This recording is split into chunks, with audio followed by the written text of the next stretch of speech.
शिवसेनेचे रवींद्र धंगेकर गेल्या काही दिवसांपासून चर्चेत आहेत। पुण्यातील जैन बोर्डिंग हाऊस जमिनीच्या व्यवहार प्रकरणात रवींद्र धंगेकर यांनी भाजपचे नेते आणि मंत्री मुरलीधर मोहोळ यांच्यावर गंभीर आरोप केले आहेत। याच पार्श्वभूमीवर आता धंगेकर पुन्हा एकदा चर्चेत आले आहेत। आता रवींद्र धंगेकरांनी मुरलीधर मोहोळांवर नवा आरोप केलाय। महापौर असताना मोहोळ जैन बोर्ड जमीन व्यवहार प्रकरणाशी संबंधित असलेल्या बडेकर बिल्डरच्या गाडीचे फोटो धंगेकरांनी ट्विट करत आरोप केलेत। रवींद्र धंगेकरांनी मुरलीधर मोहोळ यांच्यावर नेमके काय आरोप केलेत? भाजपचा एक सामान्य कार्यकर्ता ते केंद्रीय मंत्रिपदापर्यंतचा मोहोळ यांचा प्रवास नेमका कसा राहिलाय? महापौर असताना मोहोळ यांच्यावर कुठले आरोप झाले? या सर्व प्रश्नांची उत्तरं या व्हिडिओतून आपण घेणार आहोत। त्यासाठी हा व्हिडिओ शेवटपर्यंत पाहत राहा आणि टाइम्स नाऊ मराठीला लाईक, फॉलो आणि सबस्क्राइब करा। शिवसेनेचे नेते रवींद्र धंगेकरांनी गेल्या काही दिवसांपासून केंद्रीय राज्यमंत्री मुरलीधर मोहोळ यांच्या विरोधात आरोपांची राळ उठवली आहे। एकनाथ शिंदेंनी सबुरीचा सल्ला दिल्यानंतर आता धंगेकरांची पक्षातून हकालपट्टी होते की काय अशी चर्चा रंगली होती। पण असं असतानाही धंगेकर काही थांबण्याचं नाव घेत नाहीयेत। आता पुन्हा एकदा धंगेकरांनी मोहोळांवर गंभीर आरोप केले आहेत। मोहोळ हे पुण्याचे महापौर असताना ते वापरत असलेली इनोव्हा कार ही एका बिल्डरची होती असा दावा धंगेकरांनी केलाय।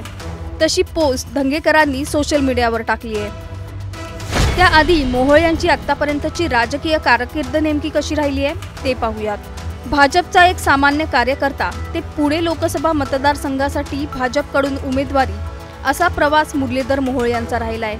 राष्ट्रीय स्वयंसेवक संघाचा कार्यकर्ता, गणपती मंडळ कार्यकर्ता असलेला मोहोळ यांनी भाजपमध्ये आपला चांगलाच जम बसवला। मुरलीधर मोहोळ वयाच्या 12व्या वर्षी राष्ट्रीय स्वयंसेवक संघाच्या वर्गाला जाऊ लागले। पुढे दीड वर्षात ते भारतीय जनता पक्षाकडे आकर्षित झाले। ते दिवंगत नेते गोपीनाथ मुंडे आणि प्रमोद महाजनांमुळे। मग तिथून त्यांचा राजकीय प्रवास सुरू झाला। पुण्यात 10वी पर्यंतचं शिक्षण पूर्ण करून पुढे कॉलेज आणि कुस्तीसाठी त्यांनी कोल्हापूर गाठलं।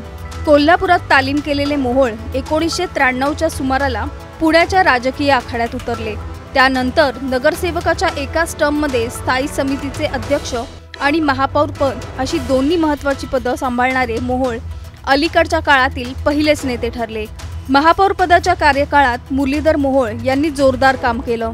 त्यांच्या कार्यकाळात आलेल्या कोरोना संकटात मुरलीधर मोहोळ यांनी आपल्या कामाचा ठसा उमटवला। त्यामुळेच भाजपचा निष्ठावंत कार्यकर्ता आणि दांडगा जनसंपर्क याच बळावर मुरलीधर मोहोळ यांना लोकसभेची उमेदवारी देण्यात आली। दरम्यान रवींद्र धंगेकर यांनी मुरलीधर मोहोळ यांच्या महापौर पदाच्या कार्यकाळाविषयी अनेक गंभीर आरोप केले आहेत। पुण्याच्या विकासात आतापर्यंत अनेक महापौरांनी योगदान दिलंय, पण मोहोळांची कारकीर्द अतिशय विक्रमी भ्रष्ट कारकीर्द राहिल्याचं धंगेकरांनी म्हटलंय। महापौर पदाच्या काळात मोहोळांवर कुठले आरोप झाले? खासगी बिल्डरची गाडी वापरणे। मोहोळ महापौर असताना त्यांनी शासकीय वाहनाऐवजी बडेकर बिल्डरची पांढरी इनोव्हा क्रिस्टा गाडी वापरली असा आरोप रवींद्र धंगेकरांनी केलाय। बिल्डरचा फायदा करण्यासाठी ही कार वापरणे हे महापौर पदाच्या नीतिमत्तेविरोधात आहे असा आरोप केलाय। टेंडर पद्धतीत बदल। महापौर पदाच्या काळात 1 वर्षाच्या टेंडर ऐवजी 5, 10, 15 आणि 20 वर्षांचं टेंडर दिलं गेलं। यामुळे महापालिकेची आर्थिक व्यवस्था आणि प्रकल्पांवरील पारदर्शकता प्रभावित झाली असा आरोप आहे। बिल्डर आणि नेत्यांचा संबंध। कोथरूड भागातील पुनर्विकास प्रकल्प मोठ्या प्रमाणावर बडेकर बिल्डरला मंजूर करून देण्यात आले। जैन हॉस्टेल खरेदी प्रकरणातही मोहोळांचा भागीदारीचा संदर्भ असल्याचे आरोप आहेत।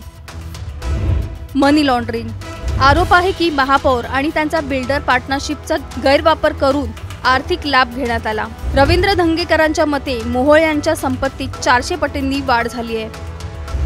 लोकहित विरोधी प्रकल्पासाठी दबाव। वेताळ टेकडी टनेल, HCMTR रोड, बालभारती ते पौड फाटा लिंक रोड सारखे प्रकल्प सुरू करताना हजारो पर्यावरणवाद्यांचा विरोध पत्करला। आरोप आहे हे प्रकल्प काही ठराविक बिल्डर्सच्या जमिनीचा फायदा करून द्यायचे होते।